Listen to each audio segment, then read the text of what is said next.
Guys, how are you all? Today we will learn transformation of sentences, and this video is specifically for first year and 12th, and we were learning the part second of the video because I have taught you the part first of the video before. तो student transformation का mean मैंने आप लोग को बता दिया था कि ट्रांसफॉर्मेशन का जो मीन है वो होता है वाक्य के अर्थ या रूप परिवर्तन से, लेकिन ट्रांसफॉर्मेशन का मीन जो है वो 12th और फर्स्ट क्लास के लिए क्या होता है, स्पेशली ये होता है कि ट्रांसफॉर्मेशन में हमें चेंज तो करना है लेकिन उसकी जो फीलिंग्स हैं, जो उसके भाव हैं, वो बिल्कुल भी चेंज नहीं होने चाहिए। तो स्टूडेंट्स मैंने जो है आप लोग को फर्स्ट रूल जो है वो प्रीवियस वीडियो में लर्न करा दिया था। So today we will learn rule second. Rule second जो है हम लर्न करेंगे। तो रूल सेकंड क्या है हमारा, कि रूल सेकंड में है कि अगर हमारा वाक्य सेंटेंस जो है हमारे वाक्य का सेंटेंस का जो है सब्जेक्ट अगर निर्जीव होता है, निर्जीव मीन्स न्यूटर होता है, उसमें कोई जान नहीं होती। न्यूटर जेंडर तो सब समझते हैं ना, जिसमें कोई जान ही नहीं होती, जैसे बुक, पेंसिल, ट्री, ये सारी चीज़ें न्यूटर जेंडर में आती हैं। या फिर उसमें इट का प्रयोग हो तो हम क्या करेंगे, उस वाक्य में हम फॉर मी अगर लगा हुआ है तो फॉर मी के लिए हम आई का यूज़ करेंगे सब्जेक्ट के रूप में। जैसे हम पहले करते थे कि दैट के बाद हम सब्जेक्ट लगाते थे ना अकॉर्डिंग टू फर्स्ट सब्जेक्ट, लेकिन अभी हमें क्या करना है कि अगर फॉर मी लगा हुआ आया है तो मैं उसकी जगह आई करना है। फॉर हिम अगर लगा हुआ आया है तो हमें उसके लिए ही करना है, और अगर फॉर दैम लगा हुआ आया है तो हम दे करेंगे, और फॉर अस अगर है तो हमें उसका वी करना है। ये सारी चीज़ें हम किसके रूप में यूज़ करते हैं, सब्जेक्ट के रूप में, है ना। तो चलिए इसके एग्जाम्पल भी देख लेते हैं, क्योंकि एग्जाम्पल से जो है और अच्छे से समझ में आता है। तो फर्स्ट एग्जाम्पल है हमारा, the tree was too high for me to climb. पेड़ मेरे लिए इतना ऊंचा था कि मैं चढ़ नहीं सकता था। हम इसमें क्या करेंगे, सेम प्रोसेस है, टू का जो है सो ही होना है, लेकिन बाद में जो हम सेंटेंस को दैट से ऐड करते हैं, और दैट के बाद हम क्या करते थे कि फर्स्ट सब्जेक्ट के अकॉर्डिंग चेंज करते थे ना, तो अभी हमें फॉर मी के अकॉर्डिंग जो है चेंज करना है। फॉर मी का हमें क्या कर देना है, यहाँ पे आई कर देना है। The tree was so high that I could not climb, क्योंकि यहाँ पे वॉज का यूज़ है इसलिए हम यहाँ पे यूज़ किस चीज़ का करेंगे, कुड का करेंगे। अगर यहाँ पे इज़ होता तो हम यहाँ पे कैन नॉट लगा दें। And our second example is it was too difficult for us to solve the problem. हमारे लिए जो है प्रॉब्लम को सॉल्व करना बहुत ही ज़्यादा कठिन था। सो स्टूडेंट्स इसमें भी हमें क्या करना है, ट्रू की जगह सेम प्रोसेस शो करना है, और बाकी जो हमारा दैट के बाद है तो दैट के बाद हम क्या करेंगे, फॉर अस के लिए हम किस चीज़ का यूज़ करेंगे, वी का यूज़ करेंगे। और यहाँ पे जो है हमारा वॉज यूज़ हुआ है तो वॉज के साथ हम किस चीज़ का यूज़ करेंगे, यहाँ पे कुड नॉट का यूज़ करेंगे। बाकी जो सेंटेंस है वो बिल्कुल हमारा सेम वैसे का वैसा ही रहना है, हम उसमें बिल्कुल भी कोई भी चेंज नहीं करेंगे, है ना। तो यहाँ पे फॉर मी की जगह हमने क्या किया था, आई किया था। तो स्टूडेंट्स आई थिंक आप लोग को जो है फर्स्ट रूल लर्न हो गया होगा। तो अभी हम क्या है इसका थर्ड रूल देखते हैं। तो थर्ड रूल क्या है हमारा, थर्ड रूल है हमारा, यदि वाक्य पैसिव वॉइस में है, अगर हमारा सेंटेंस पैसिव वॉइस में है तो जो बाकी का जो बदला हुआ सेंटेंस है उसको भी हम किस में बनाएंगे, पैसिव वॉइस में बनाएंगे। तो स्टूडेंट्स इसके एग्जाम्पल देख लेते हैं, क्योंकि एग्जाम्पल देखने से जो है, एग्जाम्पल करने से, एग्जाम्पल से जो है हमें समझ में ज़्यादा आता है। तो फर्स्ट सेंटेंस क्या है हमारा, the house is too costly to be purchase. घर जो है वो इतना कॉस्टली है, इतना महंगा है, टू बी परचेज कि उसे ख़रीदा नहीं जा सकता। तो यहाँ पे जो ये बी आया है तो बी के साथ थर्ड फॉर्म का यूज़ हुआ है ना, तो थर्ड फॉर्म का यूज़ हम बी के साथ कब करते हैं, जब वो पैसिव में होती है। तो ये पैसिव में है सेंटेंस, हमें इससे जो है समझ में आ रहा है। तो क्या करेंगे, मैंने ऊपर आप लोग को बताया है कि अगर हमारा सेंटेंस पैसिव वॉइस में है तो बाकी का जो चेंजिंग पार्ट होगा वो भी किस चीज़ में होगा, पैसिव वॉइस में होगा। तो इसका फर्स्ट एग्जाम्पल क्या है, the house is too costly to be purchased. तो हमें क्या करना है, यहाँ पे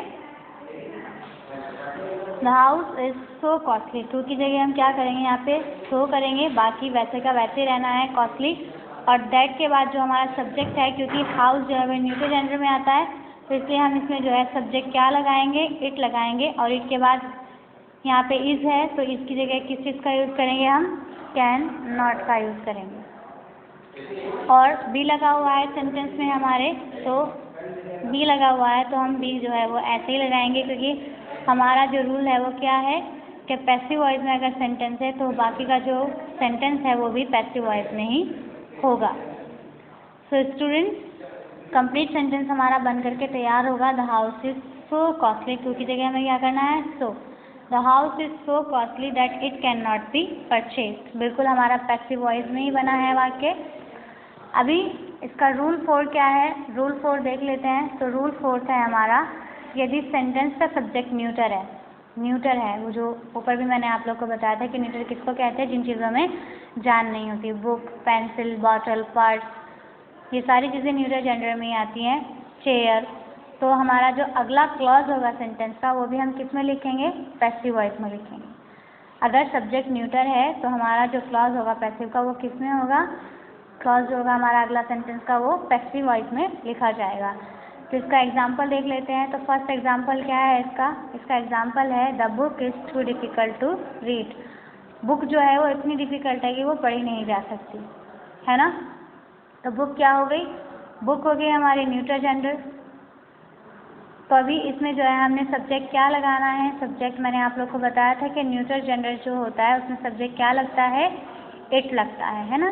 तो हम इसमें क्या लगाएंगे, इट लगाएंगे। और क्योंकि हमारा जो सब्जेक्ट है वो न्यूटर जेंडर में है तो हमारा बाकी का जो सेंटेंस है वो हम किस में बनाएंगे, पैसिव में बनाएंगे।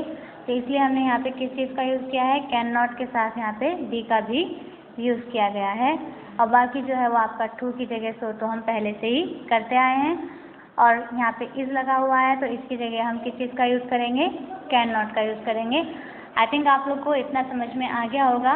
अभी इसका अगला एग्जाम्पल देखते हैं। अगला एग्जाम्पल क्या है, तो नेक्स्ट एग्जाम्पल है हमारा student, the sum was too difficult to solve. Sum जो है वो संख्या इतनी डिफ़िकल्ट थी कि वो सॉल्व नहीं हो सकती थी। तो इसका आंसर क्या होगा, the sum was too difficult that it can not be solve. तो स्टूडेंट्स, रूल 5 क्या है हमारा, रूल 5 है यदि वाक्य में टू का प्रयोग है, टू का प्रयोग अगर है और उसके बाद एडजेक्टिव का लेकिन इंफिनिटिव का प्रयोग ना हो तो उसे एग्जाम्पल के अकॉर्डिंग लिखेंगे। जैसे कि पहला एग्जाम्पल मैंने दिया है कि अगर टू का प्रयोग हुआ है और टू के बाद जो है इंफिनिटिव यानी कि टू के बाद जो है टू का प्रयोग नहीं हुआ तो हमको, जैसे कि मैंने एग्जाम्पल लिखा हुआ है तो उस एग्जाम्पल के अकॉर्डिंग हमें चेंज करना है। तो एग्जाम्पल क्या है हमारा, ही इज टू वीक, वह बहुत ज़्यादा कमज़ोर है। तो हम इसको क्या करेंगे, चेंज कैसे करना है, हम इसको इन्फिनेटिव नहीं है तो हम इसको चेंज ऐसे करेंगे, he is more weak than he should be, वो इतना कमज़ोर है जितना कि उसे नहीं होना चाहिए था। तो हमें जो इस तरह के सेंटेंसेस होंगे उन्हें हमें जो है इस तरह से चेंज करना है।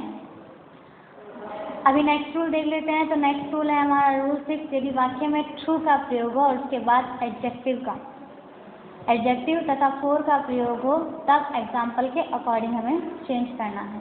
तो ट्रू का प्रयोग हो, ट्रू के बाद एडजेक्टिव भी लगा हुआ हो और एडजेक्टिव के बाद क्या लगा हुआ हो, फोर, है ना। तो अभी हमारा एग्जाम्पल है, एग्जाम्पल भी हमारा इसी तरह का है। फर्स्ट एग्जाम्पल है, it is too much for me, ये मेरे लिए बहुत अधिक है ना, बहुत ज़्यादा बुरी बात है। तो हम इसको क्या करेंगे, इट इज़ टू की जगह तो हमें सो ही करना है, it is so bad that I can not bear it. Next example है, he is too eager for praise, तो हम इसको कैसे चेंज करेंगे, he is over eager for praise. Next example है, इट इज़ टू हॉट, बहुत ही ज़्यादा गर्मी है, तो क्या करेंगे, इट इज़ एक्सट्रीमली हॉट।